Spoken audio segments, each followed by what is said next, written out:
Dear friends, welcome to Biblical Parivartana. Welcome to Daily Devotions. దేవుని ప్రేమ ఇదిగో August 28కి సంబంధించినటువంటి వాక్య భాగం మొదటి సమూయేలు 20వ అధ్యాయం. ఇలాంటి స్నేహ బాంధవ్యం ఉంటే ఎంత మేలు మనకి. ఇలాంటి స్నేహ బాంధవ్యాలు మనకుంటే ఎంత మేలు. ప్రార్థన చేసుకుందాం. May the words of my mouth and the meditation of our hearts be acceptable in thy sight, our rock and redeemer. Amen. మొదటి సమూయేలు 20వ అధ్యాయంలో దావీదు యోనతాన్ యొక్క స్నేహ బాంధవ్యం గురించి మనం తెలుసుకుంటాం. స్నేహ బాంధవ్యాన్ని సుదీర్ఘంగా వివరించే భాగములు బైబిల్లో ఎక్కువ చాలా అరుదు. కానీ వాటిల్లో 20వ అధ్యాయం ఒకటి. ఇప్పుడు వేరే క్రొత్త నిబంధన, ఫర్ ఎగ్జాంపుల్ అపోస్తలుడైన పౌలు, మరి అపోస్తలుడైన పౌలు ఒక గ్రూప్తో పనిచేశాడు కదా.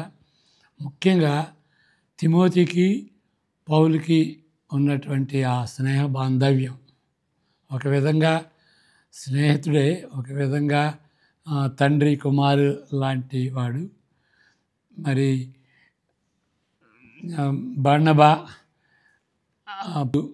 వాళ్ళ బాంధవ్యం కూడా అలాంటిదే అని చెప్పుకోవచ్చు. ఇలాంటి బాంధవ్యాన్ని గురించి సుదీర్ఘంగా వివరించేటువంటి భాగాలు బైబిల్లో చాలా అరుదుగా ఉంటాయి. ఇప్పుడు మనం దాని గురించి చదువుకోబోతున్నాం. మొదటి సమూయేలు 20 నిజంగా స్నేహ బాంధవ్యాన్ని వివరించట్లేదు. అది టాపిక్ కాదు, అది అంశం కాదు. వాళ్ళ స్నేహ బాంధవ్యాన్ని గురించి చెబుతాను అని గ్రంథకర్త వివరించట్లేదు. స్నేహమును ఒక అంశంగా అన్వేషిస్తూ నేర్పరి అయిన ఒక నవలగా రచించిన తీరులో ఇక్కడ చెప్పబడలేదు. మరి ఏంటి ఈ సందర్భం ఏంటి అంటే, విమోచన చరిత్రలో ఒక మైలురాయిగా సౌలు క్షీణించిపోవటం, దావీదు నాయకుడిగా గుర్తించటం, అది ఆ నేపథ్యంలో ఈ వృత్తాంతం అమర్చబడింది. అయినప్పటికీ ఈ చరిత్ర కొనసాగుతున్నప్పుడు యోనతాను దావీదు మధ్య గల సంబంధం ప్రాముఖ్యమైనటువంటి అంశంగా ఉండి ఉంటుంది. అన్ని కోణాల్లో యోనతాను అద్భుతమైనటువంటి యవ్వనస్తుడిగా కనిపిస్తుంటున్నాడు. అంతకుముందు ఆయన, అంటే ఇంతకుముందు ఈ అధ్యాయానికి ముందు ఆయన తన ఆయుధ సామగ్రిని మోయు యవ్వనస్తునితో కలిసి ఫిలిస్తీన్ల దళాలను అసాధారణమైన రీతిగా ధైర్యంతో వాళ్ళని ఓడించాడు. అది 14వ అధ్యాయంలో చూస్తాం. రాజ సంస్థానంలో దావీదు చేరినప్పుడు దుర్మార్గమైన భావోద్రేకాలను యోనతాను ప్రదర్శించి ఉండవచ్చు. ఎందువల్లంటే, మరి దావీదు చేరినప్పుడు దావీదు చాలా ప్రభావవంతమైనటువంటి వాడు, నేర్పరివాడు, చాలా గ్రేట్ మ్యూజిషియన్. మరి ఆయనలో చేరేటప్పటికే యోనతానులో, సౌలు కుమారుడు యోనతాను, ఆయనలో ఒక దుర్బుద్ధి పుట్టి ఉండొచ్చు. ఆయన ఫీలింగ్స్ నెగిటివ్గా ఉండొచ్చు అని మనం అనుకోవచ్చు. దావీదు ప్రసిద్ధి చెందుతున్న ఈయన ఈర్ష్యపడవచ్చు, లేకపోతే సైనిక రంగాల్లో పోటీ పడవచ్చు. ఆయన ఓడించినట్టుగా నేను ఎందుకు ఓడించకూడదు అని దావీదుతో పోటీ పడవచ్చు యోనతాను. అట్లాగా కాదు. దావీదు ప్రసిద్ధి చెందుతున్న ఈయన ఈర్ష్యపడవచ్చు. సంఘిక రంగాల్లో మరి తన సింహాసనమును ఏదో ఒకరోజు చేజెక్కించుకుంటాడని భయపడవచ్చు. కానీ ఏం జరిగింది? యోనతాను హృదయము దావీదు హృదయముతో కలిసిపోయెను అని మనం చూస్తాం. ఏది? 18వ అధ్యాయంలోనే. దావీదుతో యోనతాను నిబంధన చేసుకొనెను అంటే ఏంటి అంటే, తన సొంత సహోదరుడిగా ఆయన సహోదరుని యొక్క సమానత్వం కలిగినట్టుగా వాళ్ళు నిబంధన చేసుకున్నారు. అది 18వ అధ్యాయం 3-4 వచనాలు చదువుకుందాం. దాన్ని వచనాలు. దావీదు తనకు ప్రాణ స్నేహితుడని భావించుకొని అతనిని ప్రేమించుచు యోనాతాను అతనితో నిబంధన చేసుకునేను. మరియు యోనతాను తన దుప్పటిని, తన కత్తిని, తన విల్లును, నడికట్టును తీసి దావీదునకు ఇచ్చాను. ఆ ఫ్రెండ్షిప్ ఎక్స్చేంజ్ అన్నమాట. అది చాలా గంభీరమైనటువంటి విషయం. ఎందువల్లంటే ఒక సామాన్యునితో రాజవంశీయుడు ఇలాంటి నిబంధన చేసుకుంటాం, ఇది సామాన్యమైన సంగతి కాదు. మరి 20వ అధ్యాయం వచ్చేటప్పటికి దావీదు రాజవుతాడని యోనతానుకి తెలుసు. ఏ విధంగా తెలుసుకున్నాడు అనేది మనకు ఖచ్చితంగా మనం చెప్పలేం. మరి వాళ్ళిద్దరు ఫ్రెండ్స్ కదా, కాబట్టి ఆ ఫ్రెండ్షిప్ని బట్టి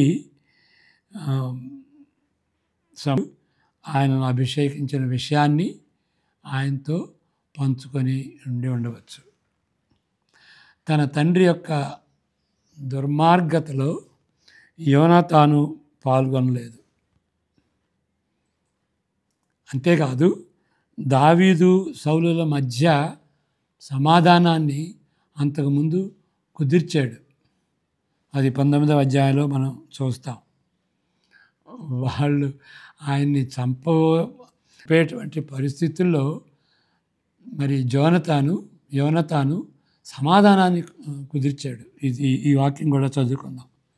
19వ అధ్యాయం 4-7 వరకు. యోనతాను తన తండ్రి అయిన సౌలుతో దావీదును గూర్చి దయగా మాట్లాడిన సేవకుడైన దావీదు నీ విషయంలో ఏ తప్పిదమును చేసిన వాడు కాక బహు మేలు చేసను కనుక రాజా, నీవు అతని విషయంలో ఏ పాపము చేయకుందువు కాక. అతడు ప్రాణమునకు తెగించి ఆ ఫిలిస్తీయుని చంపగా యెహోవా ఇశ్రాయేలీయులకు అందరికీ గొప్ప రక్షణ కలుగజేశాను. అది నీవే చూచి సంతోషించితివి కదా. నిష్కారణముగా దావీదును చంపి నిరపరాధి యొక్క ప్రాణము తీసి నీవెందుకు పాపం చేయదువని మనవి చేయగా, సౌలు యోనతాను చెప్పిన మాట ఆలకించి యెహోవా జీవము తోడు అతనికి మరణశిక్ష విధించనని ప్రమాణం చేశాను. అప్పుడు యోనతాను దావీదును పిలుచుకొని పోయి ఆ సంగతులన్నీ అతనికి తెలియజేసి దావీదును సౌలు నొద్దకు తీసుకొని రాగా, దావీదు మునిపటిలాగున అతని సన్నిధిని ఉండెను. ఆ విధంగా వాళ్ళకి సంధి కల్పించాడు, తన తండ్రిని ఒప్పింపజేసి. So he restored him back so that he can be with Saul once again. దావీదు తలంచినట్లు సౌలు సంపదలుచుకున్న విషయాన్ని యోనతాను జీర్ణించలేకపోతున్నాడు. ఇక అదంతా అయిన తర్వాత కూడా సౌలు ఆయన్ని చంపదలుచుకున్నాడు అని అది ఏంది ఇట్లా మా తండ్రి ఇట్లా చేయటం, ఆయన మీద పగబట్టడం, ఆయన అంటే ఈర్ష్య, దాన్ని జీర్ణించుకోలేకపోతున్నాడు యోనతాను. ఇప్పుడు 20వ అధ్యాయం 1-3 వరకు చదువుకుందాం. సౌలు అతనిని పొడవవలెనని ఈట విసరెను. అందువలన తన తండ్రి దావీదును చంపను ఉద్దేశం కలిగి ఉన్నాడని యోనతాను తెలుసుకొని అని ఇక 4వ వచనం నుండి 33 ఆ పారాగ్రాఫ్ అంతా కూడా ఆప్తమిత్రుని చంపుటకు తన తండ్రి నిస్సందేహంగా పూనుకున్నాడని యోనతాను తెలుసుకున్నాడు. ఈ ఈ ఏ విధంగా తెలుసుకున్నాడంటే మరి 4వ వచనం నుండి 35వ వచనం వరకు ఇది వ్రాయబడింది. అంటే ఆయన తెలుసుకున్నాడు దీనివలన. ఇక అది మనం చదువుకోవచ్చు, కానీ 30 నుండి చదువుదాం. 30 నుండి 34 వరకు చదువుదాం. సౌలు యోనతాను మీద బహుగా కోపపడి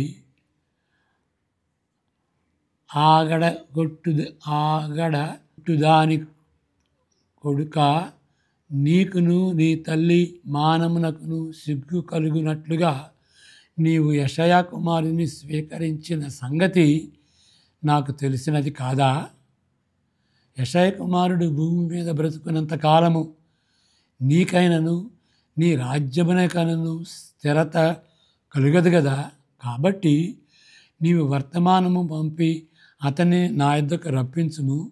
నిజముగా అతడు మరణమునకు అర్హుడని చెప్పాను. అంతటా యోనతాను, అతడు ఎందుకు మరణశిక్ష నందవలెను? అతడు ఏమి చేశానని సౌలును అడుగగా, సౌలు అతనిని పొడవవలెనని ఈట విసిరెను. యోనతాను మీద ఆ ప్రశ్న అడిగినందుకు, ఎందుకయ్యా ఆయన చంపాలని అంత పట్టుపట్టావని అడిగినందుకు, తండ్రి కుమారుడిని చంపాలని ఈట విసిరాడు. అందువలన తన తండ్రి దావీదును చంపను ఉద్దేశం కలిగి ఉన్నాడని యోనతాను తెలుసుకొని అత్యాగ్రహుడై బల్ల యుద్ధ నుండి లేచి తన తండ్రి దావీదును అవమానపరచనందున అతని నిమిత్తము దుఃఖాక్రాంతుడై అమావాస్య పోయిన మరునాడు భోజనము చేయకుండెను. ఆప్తమిత్రుడిని చంపటానికి పూనుకున్నాడు నా తండ్రి అని తెలుసుకున్నాడు. నిజానికి తన తండ్రి కోపము పట్టలేనిదిగా పెరిగినందున యోనతాను స్వయంగా ప్రాణాత్మక ప్రమాదంలో ఉన్నాడు. ఆయన కూడా ప్రాణాత్మక ప్రమాదంలో ఉన్నాడు. యోనతాను దావీదును కలుసుకొని మరొక భవిష్యత్తులో, అంటే 23వ అధ్యాయంలో ఇంకా రానున్నటువంటి సమయం అప్పుడు వలె వారి నిబంధనను ఖాయపరుచుకున్నారు. ఇక ఆయన వెళ్ళిపోతాడు, దావీదు యోనతాన్ని వదిలి వెళ్ళిపోతాడు. అయితే అంతకుముందు నిబంధనను ఖాయపరుచుకుంటారు. ఈ మాటలు చదువుతాం. 23వ అధ్యాయం 17-18 వచనాలు. నీవు ఇశ్రాయేలులకు రాజవగుదువు, నేను నీకు సహకారినవుదును. ఇది నా తండ్రి అయిన సౌలునకు తెలిసి ఉన్నదని అతనితో చెప్పి దేవుని బట్టి అతని బలపరచను. వీరిద్దరూ యెహోవా సన్నిధిని నిబంధన చేసుకున్న తరువాత దావీదు వనములో నిలిచెను. యోనాతాను తన ఇంటికి తిరిగి వెళ్ళెను. యోనాతాను ఒకవేళ మరణించిన ఎడల తన సంతానమును పరిరక్షిస్తానని దావీదు యోనతానుకి మాట ఇచ్చాడు. ఇది చాలా సాధారణమైనటువంటి విషయం. ఎందువల్లంటే ఇది భవిష్యత్తును సూచిస్తున్న ప్రక్రియ. ఇది అసామాన్యమైనటువంటి ప్రక్రియ. ఎందువలనంటే సామాన్యంగా కొత్తగా రాజు పరిపాలనకు వచ్చినప్పుడు అంతకుముందు ఏలిన రాజవంశాన్ని అంతటినీ రూపుమాపులు లేకుండా తుడిచివేస్తారు క్రొత్త రాజు. అది చేయకుండా ఈ నీ యొక్క కుటుంబంలో ఉన్నటువంటి ఎవరైనా సరే ఒకవేళ నువ్వు చనిపోతే వాళ్ళని చూసుకుంటాను, వాళ్ళని పరిరక్షిస్తాను అని మాట ఇచ్చాడు. ఆ మాట ప్రకారం మరి యోనతాను కుటుంబంలో ఉన్నటువంటి ఆ కుంటివాడిని, ఇన్వాలిడ్ పర్సన్ని తోటి సహోదరుని వలె భావించి అతని దగ్గర పెట్టుకుని అతనితో కూడా కలిసి భోంచేసేటట్టుగా చేశాడు. అయితే ఆ ఊరిలోనే తన తండ్రితోనే యోనతాను ఉండినట్లయితే అది గమనార్హమైన విషయం. మరి తిరిగి వచ్చాడు కదా, ఎక్కడున్నాడు? అదే ఊరిలో తన తండ్రితో ఉన్నాడు. ఎవరు? యోనతాను. దాని గురించి ఏం చేసుకుంటామంటే, మన స్నేహితులను అయితే మనం ఎంచుకుంటాం, కానీ కుటుంబాన్ని ఎంచుకోం. అది నిర్ణయించబడింది మన పుట్టుకతో. మనం ఆ కుటుంబంలో పుట్టాం కాబట్టి అది ఆ విధంగా నిర్ణయించబడింది, మనం ఎన్నుకున్నది కాదు. అయినప్పటికీ మన కుటుంబమునకు మనపై గల హక్కును బట్టి, మరి ఆ కుటుంబంలో పుట్టాం కదా, మన తల్లిదండ్రుల హక్కు మనపై ఉంటుంది. మన కుటుంబీకుల ఎడల మన బాధ్యత ప్రధానమైనది. అందువల్లనే యోనతాను తండ్రితో సౌలుతో ఉన్నాడు. అది కాదనుకోండి, మిత్రుడు కాబట్టి ఆయనతో దావీదుతో వెళ్ళిపోతాను మీకు అని గుడ్ బై చెప్పి, తల్లిదండ్రులకు గుడ్ బై చెప్తే ఎలా ఉండేది?